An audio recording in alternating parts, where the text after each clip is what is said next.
Se você não se pergunta quem você é, de onde você veio e para onde você vai, você vive uma vida muito insignificante.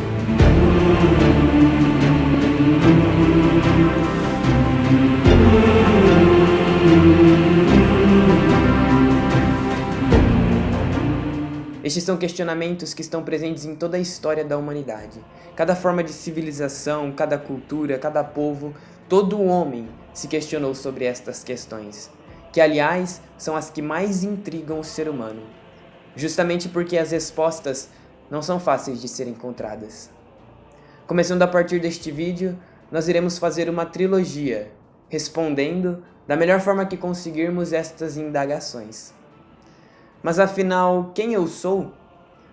Superficialmente falando, se pensarmos rapidamente, existem várias características que podem definir quem nós somos.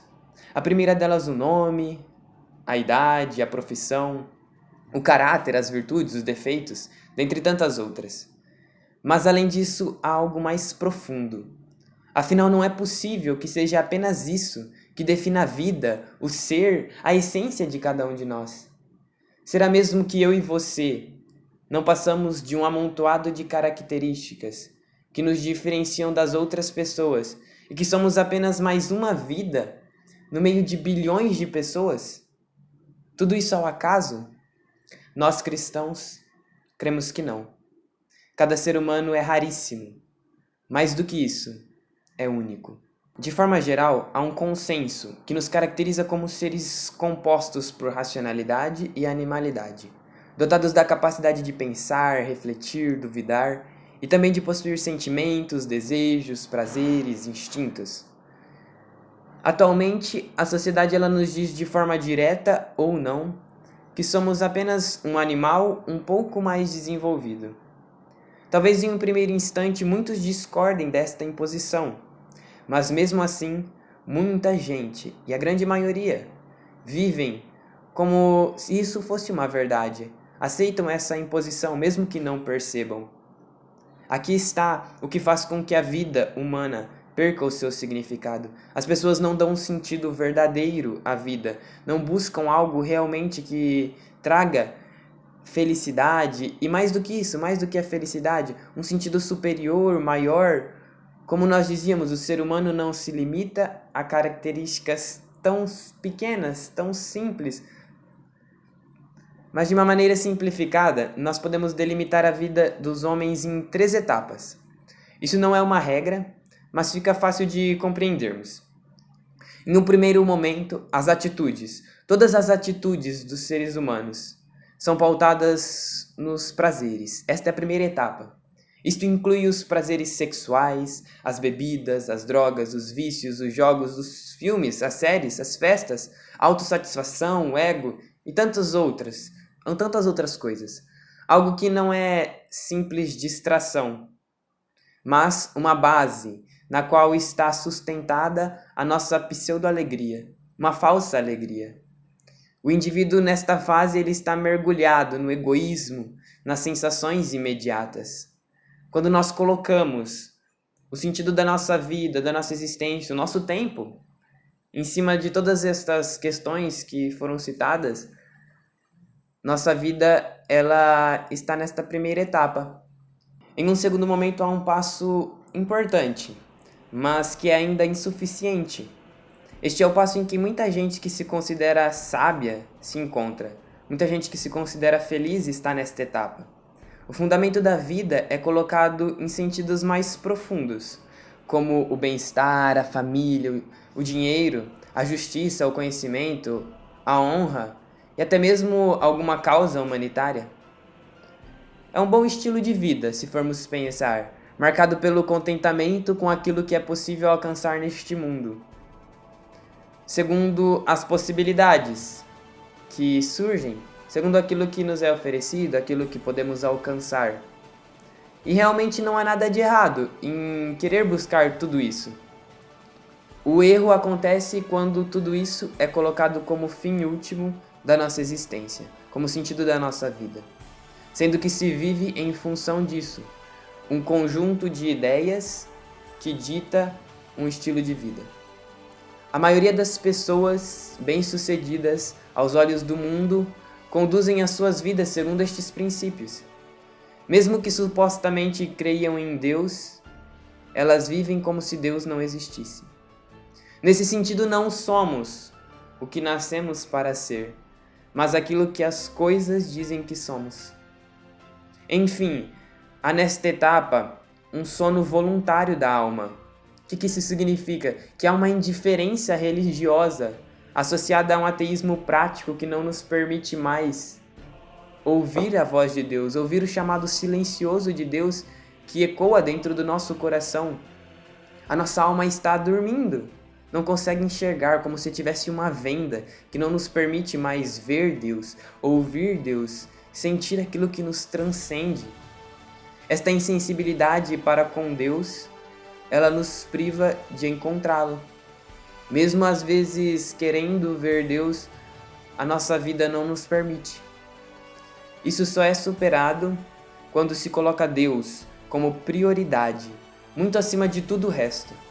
Não para o nosso bem particular, mas simplesmente porque Deus é Deus. E não precisa de mais nenhum argumento para nos convencer a amá-lo, porque Ele nos amou primeiro. E aqui está o terceiro momento, pelo qual os nossos corações anseiam. O reconhecimento de um Deus que nos cria, que nos salva e que nos santifica. Portanto, o homem não pode contentar-se com pouco, quando na verdade por natureza ele é chamado a mais. O homem é chamado a ser muito mais. Se o homem se limitasse a apenas este mundo, como seríamos capazes de amar, de sofrer por alguém, de ter caridade, de ter empatia, e mesmo até de ser cruel, malicioso? E neste caso, o ser humano é capaz de fazer coisas abominantes. E diante de toda esta realidade do amor, do bem, do mal, o nosso coração ele anseia por mais e não se contenta com este mundo, com tudo aquilo que acontece neste mundo, porque ele não nos satisfaz. Mesmo com o maior amor que possamos sentir aqui neste mundo, o nosso coração não se satisfaz. Nós sempre estamos desejando mais, desejando mais. Santo Agostinho ele sintetiza este pensamento com uma célebre frase: "Fizeste-nos para ti, e inquieto está o nosso coração, enquanto não repousar em ti." Olha que bonito! Deus nos fez para Ele, e o nosso coração permanece inquieto enquanto não repousar nele.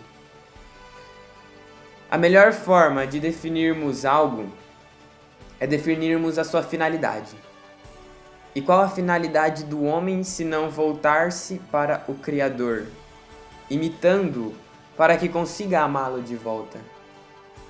A palavra de Deus diz que nisto consiste o amor, que Deus nos amou primeiro. Ele nos amou primeiro. Basta agora nós amarmos de volta. É uma resposta do homem a Deus. A vida do homem consiste na máxima: amar a Deus sobre todas as coisas. Santa Teresinha tem uma frase belíssima que diz assim, que o homem deve ser aquilo que Deus pensa que somos. Olha que interessante, né? Nós devemos ser aquilo que Deus pensa que somos. Deus ele tem um plano para a nossa vida.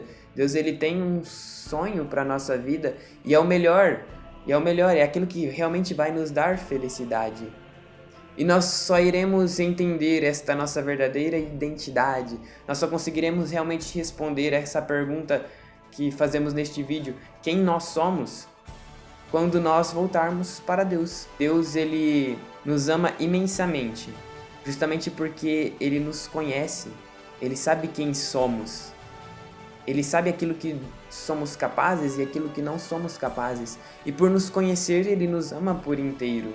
Mas o homem, geralmente, para se encaixar na sociedade, acaba distorcendo a sua própria identidade e se distancia daquilo que verdadeiramente ele é, colocando máscaras para conseguir a aprovação dos outros.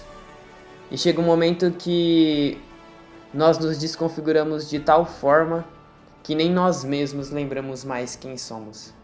Perdemos a nossa essência. que é ser a imagem e semelhança de Deus. Nós perdemos o sentido de nossas vidas quando nos afastamos, em todos os sentidos, daquele que primeiro definiu quem somos. Tu és meu filho, eu hoje te gerei. São Tomás de Aquino, em suas provas para a existência de Deus, estabelece o princípio da causalidade como um guia fundamental das 5 provas para a existência de Deus. Ele diz assim que todo efeito possui uma causa, e apenas Deus é causa de si mesmo. Por exemplo, eu sou filho de meu pai, que é filho de meu avô, e assim por diante, que é filho de Deus.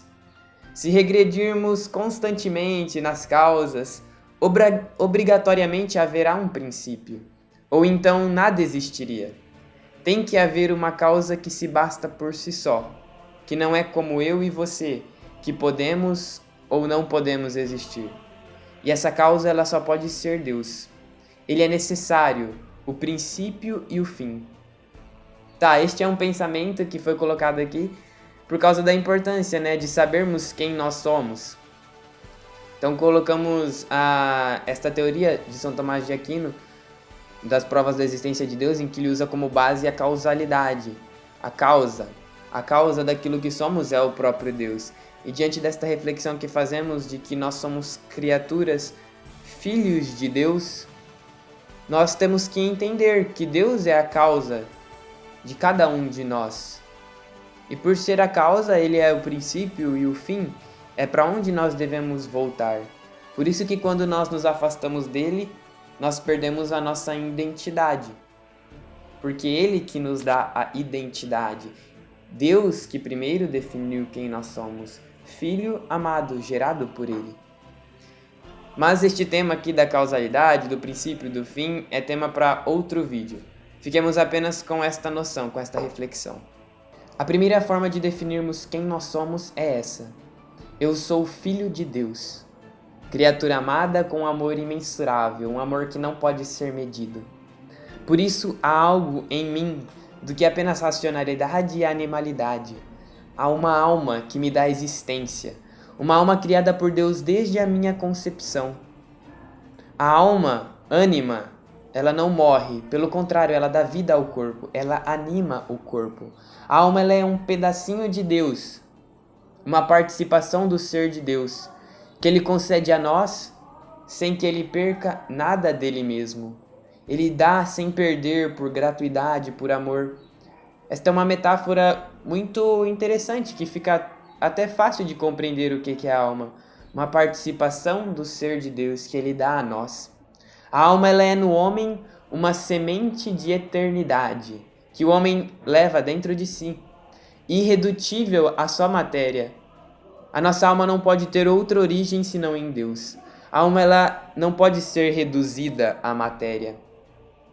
Ela não tem outra origem senão em Deus. A nossa alma só tem origem em Deus. Só assim a alma pode ser explicada. Mas o mundo moderno, no entanto, nega a existência da alma. Nas faculdades, especialmente, se nega aquilo que é a essência do ser humano. Se prefere ficar com este mundo a desejar o que é eterno, o que não passa. Prefere-se ter mais fé na ciência do que no próprio Deus, fundamento da realidade. A ciência nunca irá responder aquelas questões que fizemos no início do vídeo. Quem nós somos, de onde viemos, para onde vamos. Nunca. A ciência usa de fatos concretos, empíricos, que podem ser provados, e estas questões elas nunca poderão ser respondidas pela ciência. Porque muitas vezes onde a razão termina, aí a fé começa. Mas por que então escolher aquilo que é finito, ao invés do Deus infinito? Bom, podemos responder esta questão assim. Simples. Por causa da soberba do homem em querer ser Deus, achando que se basta, achando que pode dar o sentido da sua existência. Santo Agostinho, em uma de suas frases, nos diz assim também: conhece-te, aceita-te, supera-te. Primeiro nós precisamos se conhecer, e para isso nós precisamos da luz que é Deus, que esta luz, o próprio Deus, nos revele a nossa identidade, nos revele quem verdadeiramente somos. Depois de nos conhecermos, de sabermos quem nós somos, nós iremos descobrir que possuímos muitas falhas e limitações. Porque quanto mais perto da luz que é Deus, melhor nós enxergamos a nossa pequenez, a nossa fraqueza. Mas aí nós precisamos nos aceitar, percebermos que não somos perfeitos, que erramos. E aí, uma vez que nos aceitamos, nós precisamos nos superar. Ou seja, não nos acomodarmos com nossas falhas, mas buscar sempre o conhecimento, buscar sempre ser uma pessoa melhor, mais próxima de Deus. Pois bem, é isto que fica para nós. Conhece-te a ti mesmo e conhecerás a Deus. O contrário também é válido, afinal Deus está dentro de cada um, mais profundo do que aquilo que há de mais íntimo e mais elevado do que aquilo que há de mais alto em nós.